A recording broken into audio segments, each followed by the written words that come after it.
Welcome to App Stories, a weekly exploration of the world of apps. Today's show is brought to you by Hover and Pingdom. I'm John Voorhees, and with me, of course, is Federico Viticci. Hey, Federico. Hello, John. How are you? I'm doing fantastic. You know what? We are going to talk today a little bit about Mac Catalyst because this is a topic I wanted to kind of hit on before it got away from me and out of my brain, I guess, because, you know, a while back I wrote a follow-up to, I guess it's been probably my third big story maybe on Catalyst at this point because, you know, it's been around for a while, and I just recently did a story on the site about the latest iteration that was announced by Apple at WWDC this year and what it means and how it's changed and where it kind of fits. Because I think this year was kind of a big year for Catalyst, which I don't think that people necessarily recognized right out of the gate, because a lot of people have discounted and written off Catalyst because it got off to kind of a rocky start. That's true. I mean, when especially the first examples from Apple, the first built-in apps, I believe they were, I want to say News and... Yep. Oh my God. Do I remember those apps? News? Yeah, it's News, Home, Voice Memos. Home was especially bad because they didn't really take advantage of of a lot of Mac UI conventions. So, rightfully so, I think a lot of people made fun of the date pickers and the weirdness associated with opening Windows, the lack of keyboard shortcuts.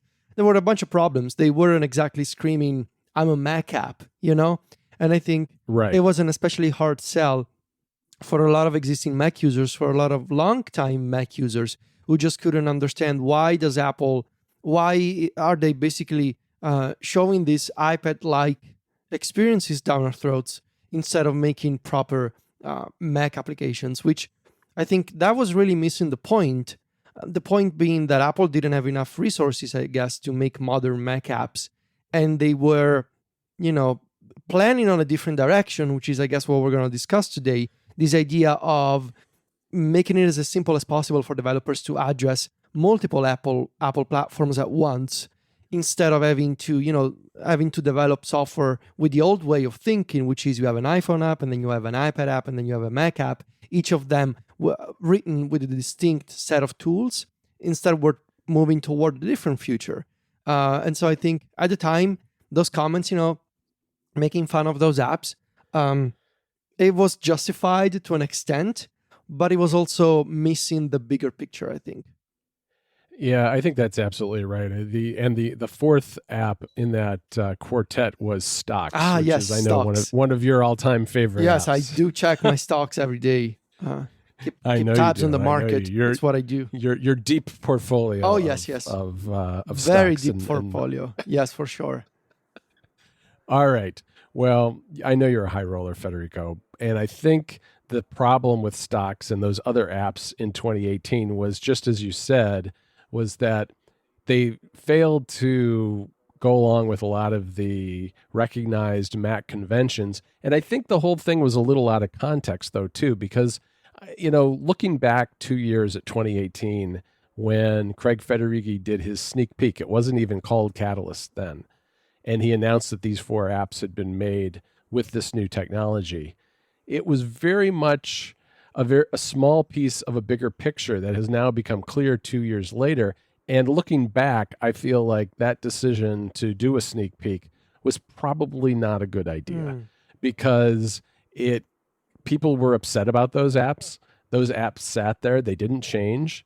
And then in 2019, developers actually got their hands on what is now called Mac Catalyst and the technologies to bring those iPad apps over to the Mac. Yet at the same time, Apple didn't update those 4 apps. They brought along Podcasts, which was a brand new app, and it looked a lot better and worked a lot more like a standard Mac app. There's still some weirdness to it, but it was a lot better than those original 4 apps. The trouble was that developers quickly realized that it was using, at the time, what were private APIs to make that happen, because it was one of the things that was weird and off about the original Catalyst apps is that they're scaled down to 77% size. And that is done to make the iPad controls work on the Mac. But when you do that scaling, it does things like it makes text blurry, and it does other weird things to the UI to make it look a little fuzzy, and it's not as precise as a regular Mac app. Yet Podcasts was a one-to-one scaled app and looked just as crisp and nice as the music app, for instance. And so the combination of not changing the older apps, having a new app that was nicer, but was built in a way that third parties couldn't utilize at the time, and the fact that there was little to no documentation for Mac Catalyst made the situation in some respects worse, because there were people who wanted to do this, people who had iPad apps that they wanted to bring to the Mac for the first time, but Apple also kind of oversold Mac Catalyst, emphasizing that it was a checkbox type of thing. When you built your app, you check a box and you've got a Mac app, and it really wasn't that. You could get it to run by checking that box, but to make it work and fit in better with standard Mac apps, you really had to do some extra work. And for some apps, that was a lot of work. And so I think there was an initial rush. There was some disillusionment with Mac Catalyst last year. And over the course of the year, we started seeing more people pick it up. And then things have kind of really changed in 2020. But does that kind of fit with your experience from 2019? I think that's mostly correct. Like I've tried a bunch of these Catalyst apps on the Mac, and I wasn't particularly impressed. Like I was more impressed with the potential of this technology getting better down the road, and with the idea of what does this mean for the future than the current implementation. Like I remember this first wave of Catalyst apps when they first came out, all of them have had all these like small but very annoying issues. Things like you would resize the window of a Catalyst app, and then when you quit the app and when you reopened it, it wouldn't keep the same positioning and size of the window.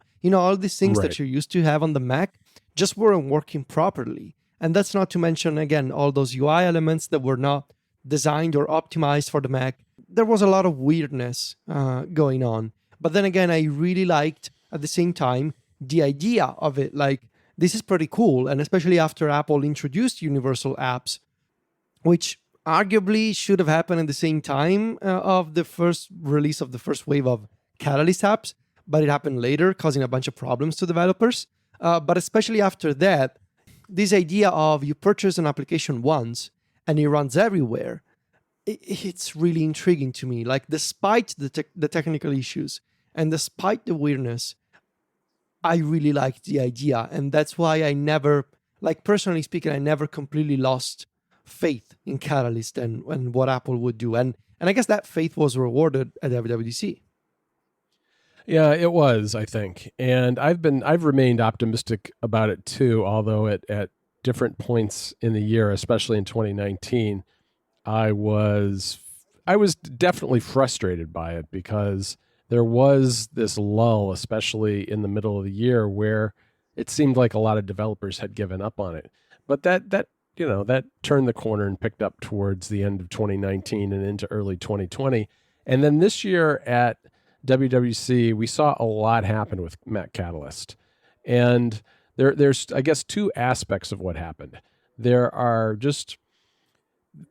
technologies that were introduced that will work with all Mac Catalyst apps, that raise the bar for everybody. Fundamental things that bring over new UI kit APIs and make them available on the Mac, that make it easier to transition an iPad app to the Mac.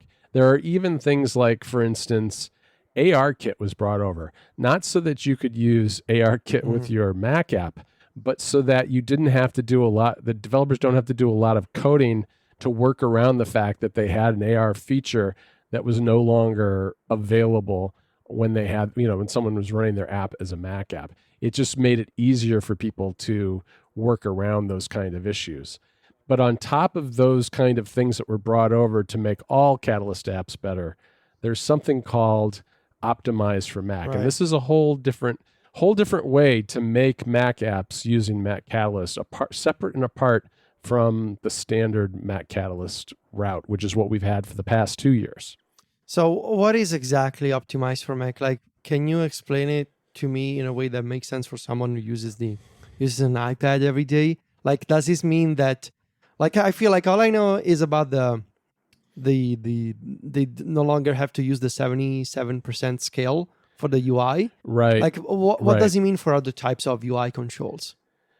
A lot of it comes down to that, because by eliminating the 77% scaling and having one-to-one scaling, what that does is it makes certain controls easier to provide, like checkboxes, for instance. But what it also does at the same time, and why it's more, what you get are controls that are, you can offer controls that are standard Mac controls instead of their iPad OS counterparts, things like sliders and things like buttons that just look a little different on both platforms. And you can now offer those in the normal size that you would get with a Mac app. What makes that difficult, though, is that it throws off the layout of everything, right? So the benefit of a standard Mac Catalyst app, the ones that we've had up until now, is that when you move them over to the Mac, there's less fewer UI changes that need to be made, fewer layout issues, because they've been scaled down to work and lay out just like they would on the iPad.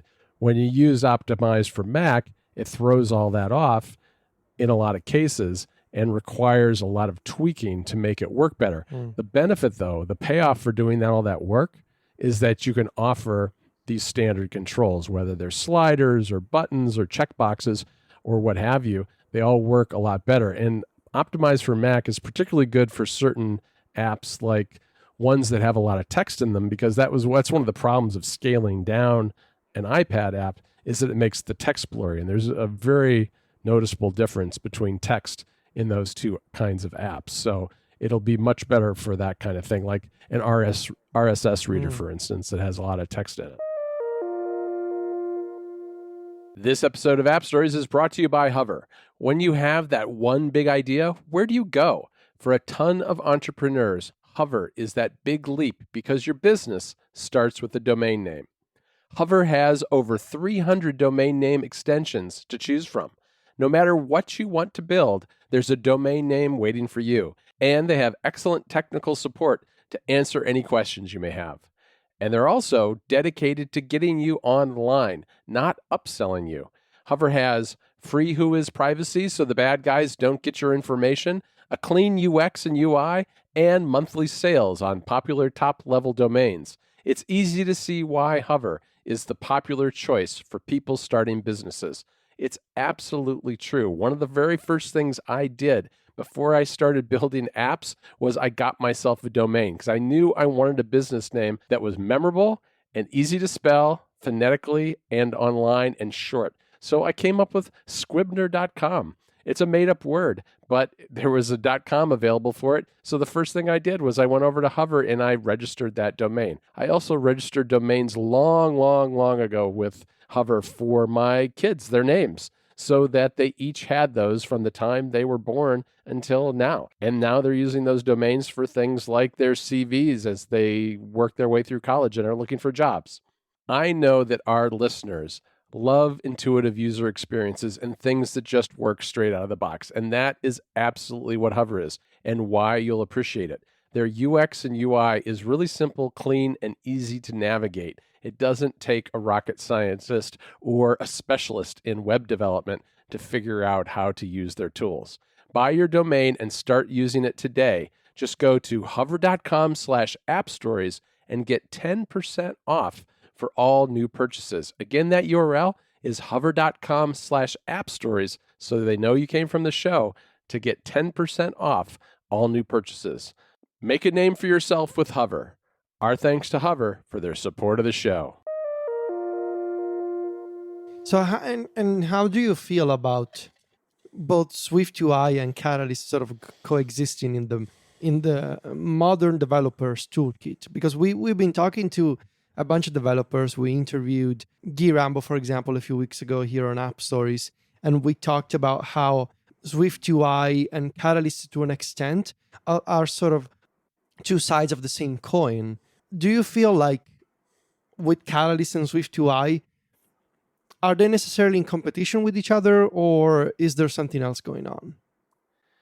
I really think it's something else at this point, and I think they're complementary. And it's something that I've been thinking a lot about and trying to visualize the relationship between all these ways to make different apps for different platforms.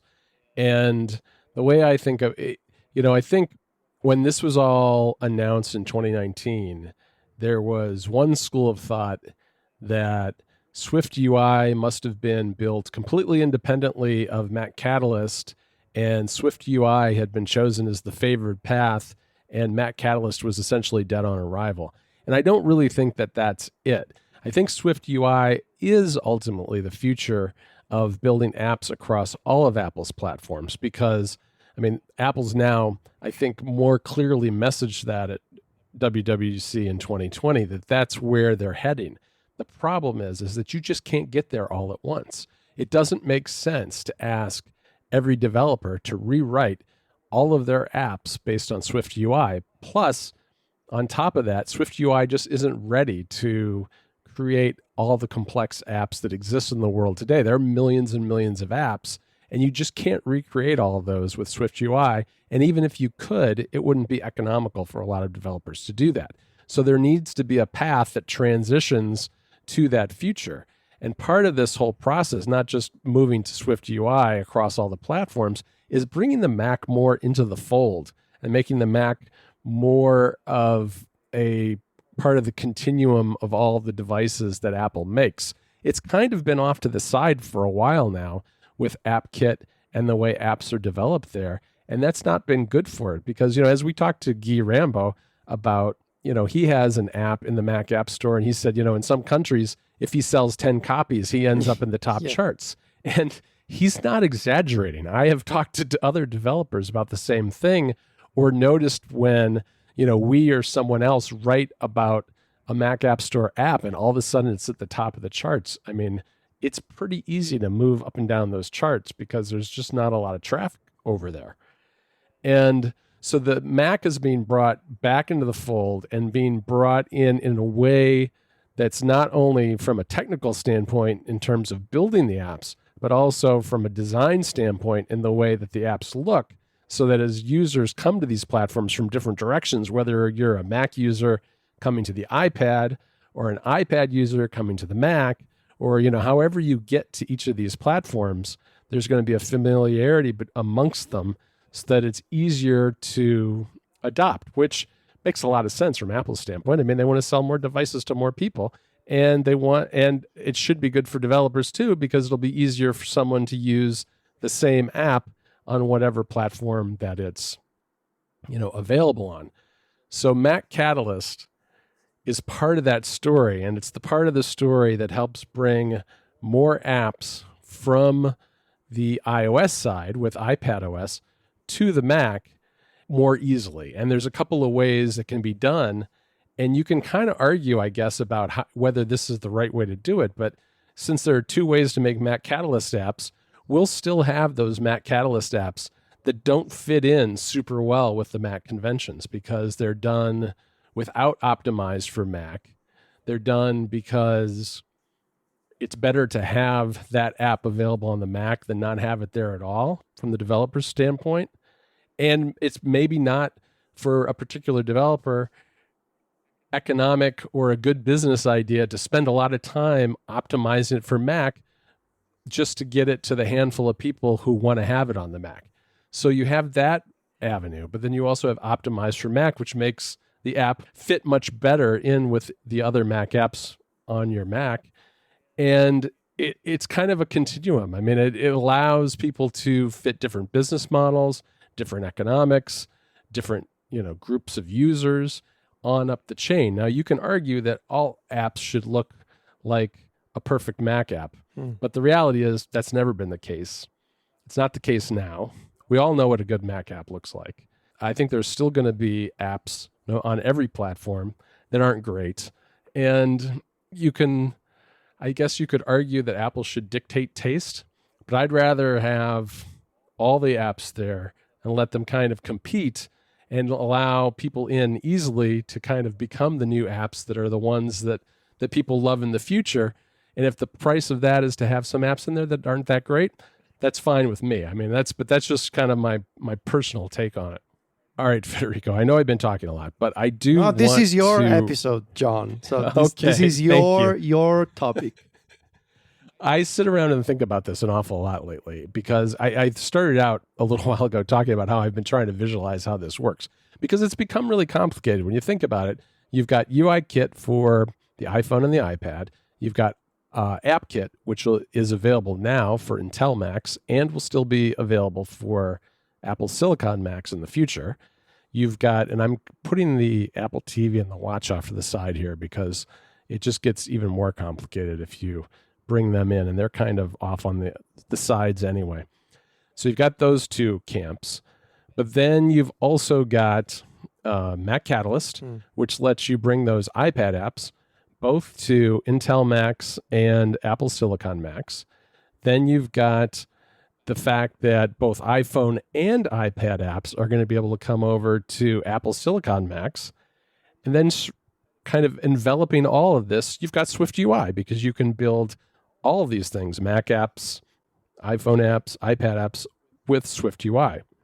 And when you look at it and kind of try to visualize it, it's very clear that at the center of this transition and the path from where we are today and where we're going in the future with Apple Silicon-based Macs and all the other platforms is that the iPad is kind of integrally tied to the Mac now, and that is the main path to the future for the Mac. And I mean, I think that that's good. It's not a one-way path. I mean, you and I have talked about this before. There are things that have been added to the iPad that have been inspired by the Mac, and there are design elements and other things inspired from the iPad to the Mac. And to me, again goes back to this creating a continuum of products that create a familiarity and an ease of use across all of them that make them kind of welcoming to all users and don't require expertise for no reason other than they were just historically developed separately. Instead, each respects the strengths of each device and its hardware, but they have a commonality that makes them familiar at the same time. Yeah, that's a very good point. And I think, like, personally speaking, there's one thing that is not related to Catalyst, but is sort of on the same spectrum, right, of what's going to happen to the future of iPad apps and Mac apps. And it is the idea of iPad apps running natively on Apple Silicon. I've been thinking about this, and I think it's interesting as a thought exercise for me at the moment to picture a scenario in which I may return to using a Mac at least more frequently because of that promise of all my iPad apps can also be installed on a Mac, on an Apple Silicon Mac, and I can use them there. Now, I wonder what the split is going to be between developers who will say, well, now that we have all these modern tools with Swift UI and Catalyst and optimized for Mac, now we will bring our iPad app to the Mac as a native Mac app, versus those who will just say, well, I don't care about the Mac, but I guess now if you have an Apple Silicon Mac, you can just use the iPad app in sort of like in compatibility mode. And I guess, like, judging from, like, if history is of any, can provide any lessons here, historically, compatibility modes tend to be not great. Right. Like, if you consider, like, running iPhone apps on an iPad, which is still possible today, that is not a great experience. But I think it makes more sense for an iPad app to run on a Mac than an iPhone app to run on an iPad. Because of that, because of the form factor, because of the interactions, because of the keyboard, and especially now, like modern iPad apps that are written with pointer integration, with keyboard shortcuts, with drag and drop, I think those make more sense on a Mac than iPhone apps do on an iPad. And so that's very interesting for me.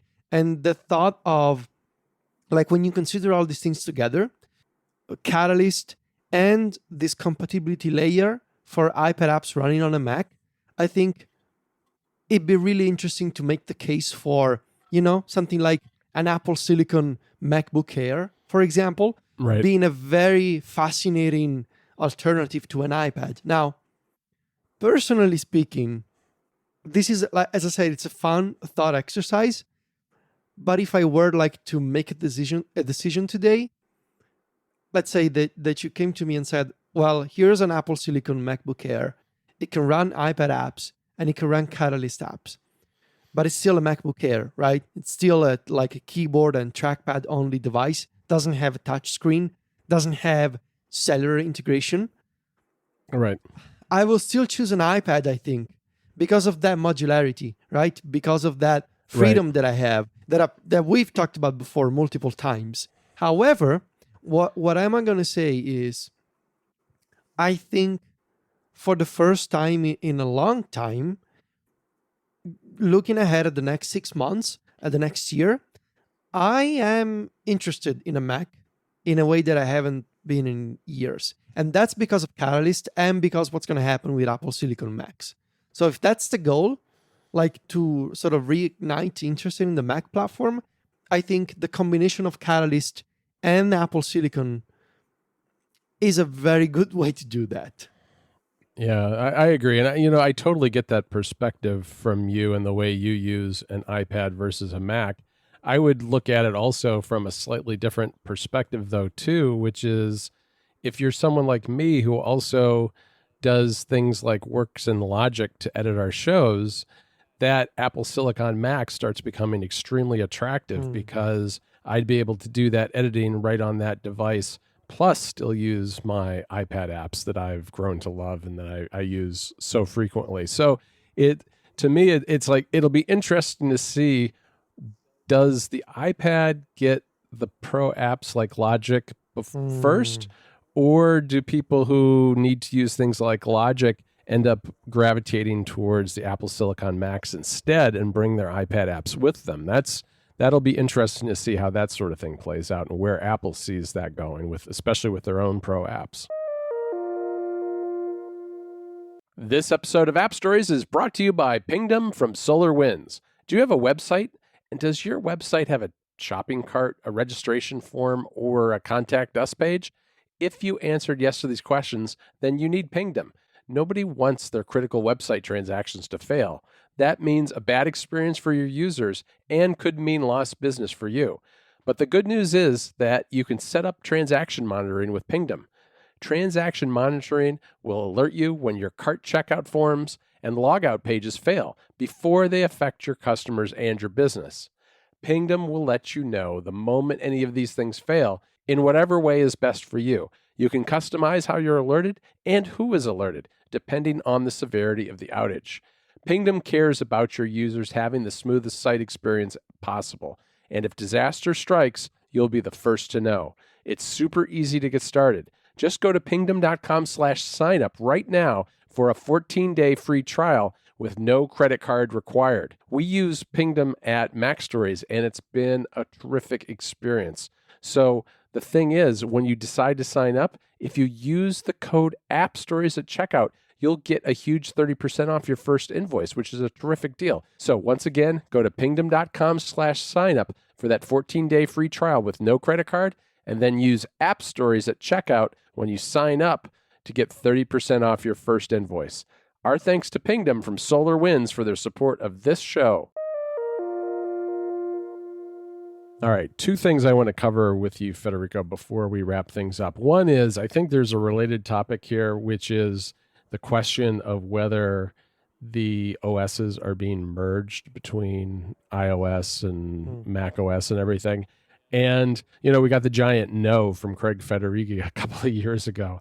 And I think that's right, but I think what they are merging is something at a much higher level, which are the apps. I think we're going to end up with one. It's very clear we're going to end up with one app store, and that app store is going to be available wherever you go. You'll find it on your watch or on your phone or on your iPad or on your Mac, and you'll be able to. I think you'll be able to get most everything on each platform. I mean, a lot of that remains to be seen, but it has been said that, on the Mac App Store, those iOS and iPad OS apps are going to be on there if they're available on that platform. So I think that's kind of where the merging's happening, not so much on the OS level. The final thing, I guess I should mention that I have started to try Mac Catalyst apps, the new versions, the new modern versions of Mac Catalyst apps. At this point, I've really only tried one, and that's Music Harbor. And, we're both big fans of Music Harbor. I was amazed how well this ran on an early beta from the very get-go. I opened the app up, it's synced immediately. I have hundreds of artists in there that I'm tracking, the new releases. It's synced immediately, and it has this beautiful grid of album art with the indicators as to whether something has been viewed or not, and you can click on it and you can right click and go into Apple Music and play it.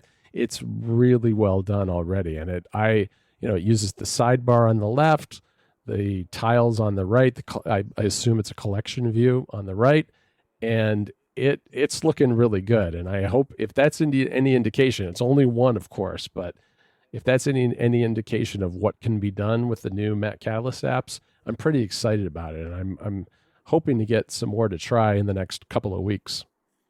Yeah, I've been checking out the iOS version. I think it's also very nicely done. So this continues to be one of my favorite and most used apps. So I'm very excited for the upcoming version to come out in the fall. In terms of Catalyst apps, as I said, I'm no expert. John is really our resident Catalyst reporter and expert here at Mac Stories, but I've used some of them. Fiery Feeds, I think I've mentioned this one before. Fiery Feeds is an RSS reader, really powerful one that comes with a lot of settings. It's highly configurable, and we recently talked about on Mac Stories version 2.4, I believe, which cleaned up the settings area a lot.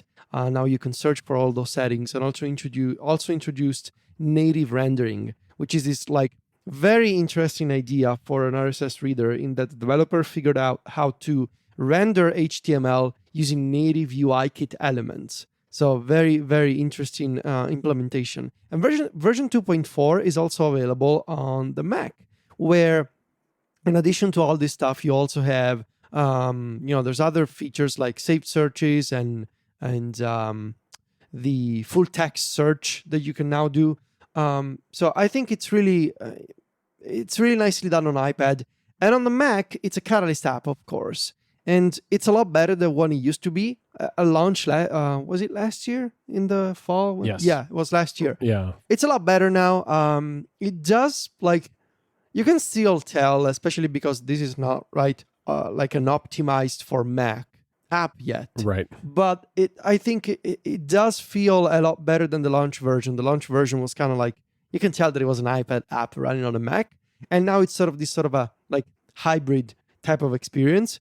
You can properly resize the window, and you can resize the sidebar, and there's contextual menus that look like actual Mac menus. There's still some weirdness going on, but I think it's probably my favorite example of an iPad app running on a Mac where it can actually take advantage of the Mac's large display, because I have an external monitor, of course, with my Mac Mini, and this is the kind of experience, right, that scales from the iPad's smaller screen to the bigger screen. And I think obviously this is not a perfect type of conversion, if you will, because of all those weird things. Sometimes you scroll and you can tell that it's not scrolling is different from, say, scrolling in Reader. And sometimes resizing the sidebar, it drops a few frames, right? There's all those kinds of odd issues and glitches left, but I feel very optimistic about all the apps like Fiery Feeds gaining the optimized for Mac treatment this fall, and essentially becoming almost indistinguishable from actual traditional AppKit Mac apps. Right. That's a good point, because we've highlighted some of the Mac Catalyst apps that we've liked so far since last fall, And another example of what you're talking about is, for instance, PDF Viewer, which is a very full-featured PDF app for a Mac Catalyst app. But, you'll go in the settings and it has toggles instead of checkboxes, which, is just doesn't look right on a Mac app. But that is just what they were limited to with the first version of Mac Catalyst that third-party developers could get their hands on. So if they optimize for Mac, they'll be able to use checkboxes instead, which I think will look a lot better.